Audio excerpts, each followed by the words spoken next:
Okay, so I'm working on replacing my seals on the drive shaft. Here's the one end that goes into the transmission.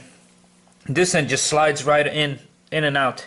So what happens, how you remove the drive shaft is on the yoke near the differential. You got these two little brackets that you take 4 bolts off, they pop out, this thing just pops right out, and then you take the whole drive shaft and just slide it out of the transmission.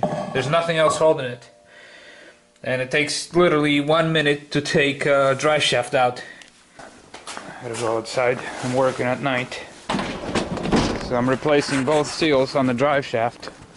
On the output shaft on the transmission, and the input shaft, which is a pinion shaft on the differential. And of course I'm doing this thing middle of the night because by the time I get home it's dark. So it's only 6 o'clock, but it's pitch black. And so I just pulled the seal out here.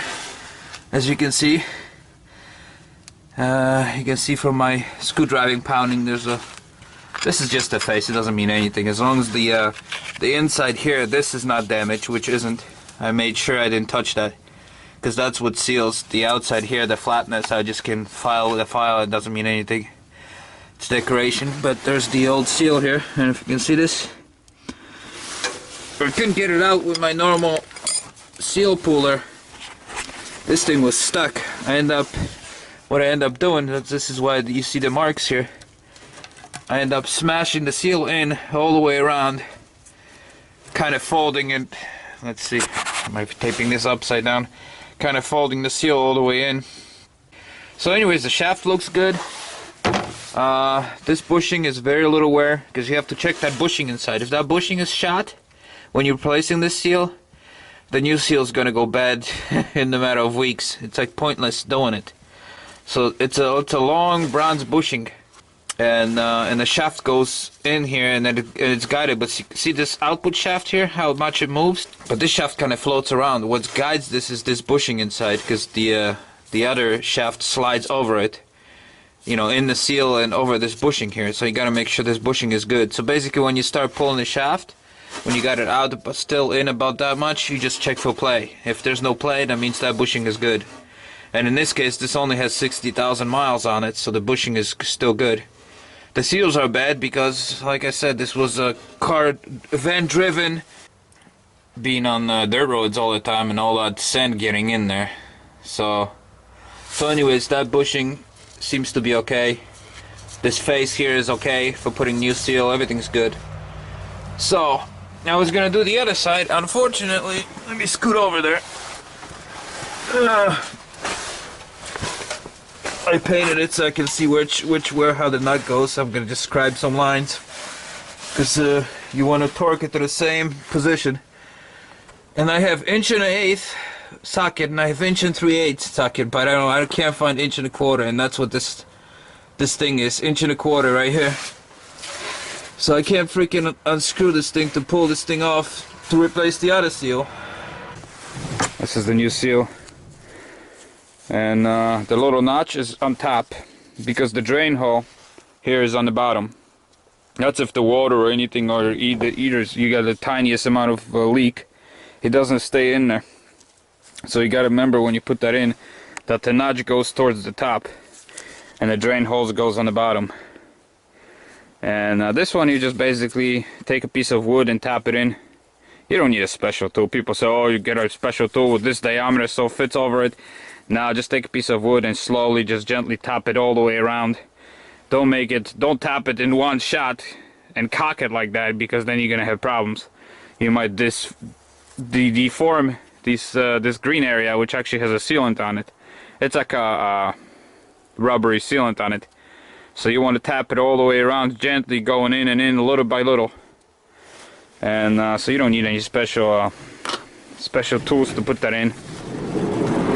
But anyways, I'll continue tomorrow once I get the 1 1/4" socket, the only one that's missing.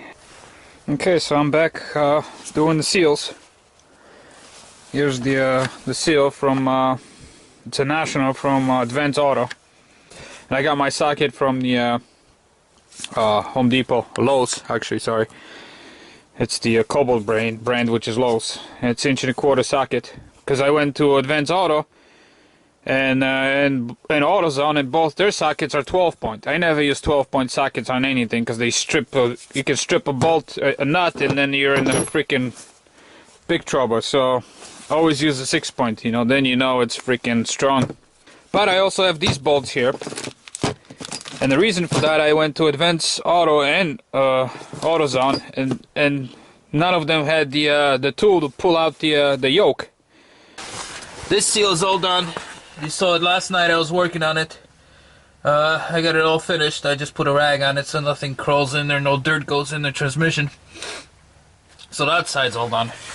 So now I just have to work on this side. And I got my impact. So I'm gonna mark the nut, the location of it, with some markers and take it off, and hopefully I can pull that thing off without making any kind of crazy puller. But if I have to, I'll have to.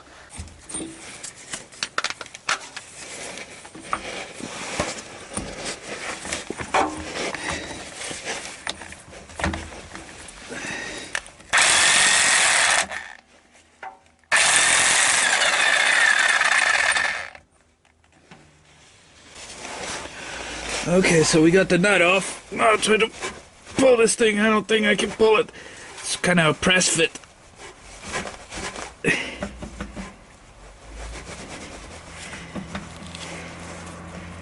Yeah, coming off. Unless there's like a spring-loaded washer, then it grabs it. But I'm gonna have to make that puller to pull this thing off. Just as I thought. And couldn't rent one, so hopefully the one I'm gonna make is gonna work. Okay, so I made a little quick and dirty puller like that, made out of wood. I drilled extra holes here. I don't have enough bolts. I only picked up 2 bolts. Figure I'll make this out of steel, but it's wood. Probably better with 4 bolts, but I don't have it. But I drilled 4 in case these are misaligned a little bit. Everything is kind of sloppy, but the idea is you crack on this, you hold that nut in place, and it should drive that thing off. Kind of crazy thing, but hey, you know, it wasn't available, so I gotta make my own. We'll see how it works. Alright, here goes nothing. With my wooden crazy puller. See what's gonna happen here.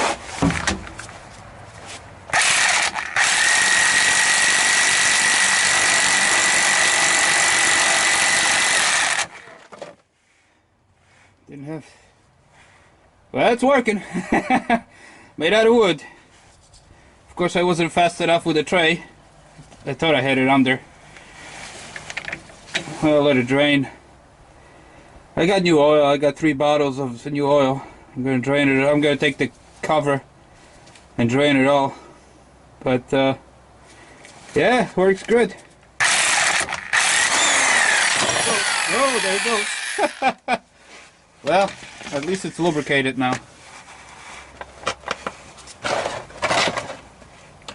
Well, I don't know if it broke the little... No, it didn't break it. Okay. So, I don't know if you guys can see it or not, but it's kind of dark here. Let me get the light. Now I have to knock that seal out. And, but yeah, this is my puller. Okay, got my headlamp. Yeah, that's the seal in there, which I gotta knock it out. And once the oil stops draining, I got the seal out. And here, that's the old seal. Popped very easy. Just took a screwdriver from the other side, right here. This light sometimes with this camera, it's actually where you're pointing, it's blinding. But anyways, the seal was like that, and I just went behind it, one spot. I don't even know where. Just one pop, and the whole thing popped out. So very easy. I'm just gonna push the new seal in, and I'll assemble everything back together. So very easy job. Well, I mean, it takes some time because the nature where it's at. You're crawling underneath vehicle, laying down. You know, not the most comfortable spot, but the the job overall is very easy to replace both seals on the drive shaft. You know, the differential seal and the transmission seal. Output, input, basically. I got quite a bit of oil here, so I'm going to drain it completely, and we'll just try to assemble everything. So that should definitely help fix the leaks I've had.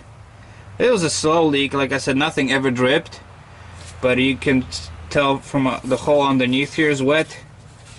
You know, it's 60,000 miles of dirt roads, so just the seals went bad, and eventually they would start leaking. So the whole idea, the whole reason I'm doing all this is because I want to make sure this van is good for the road. You know, go 20, 30, 40,000 miles without any problems.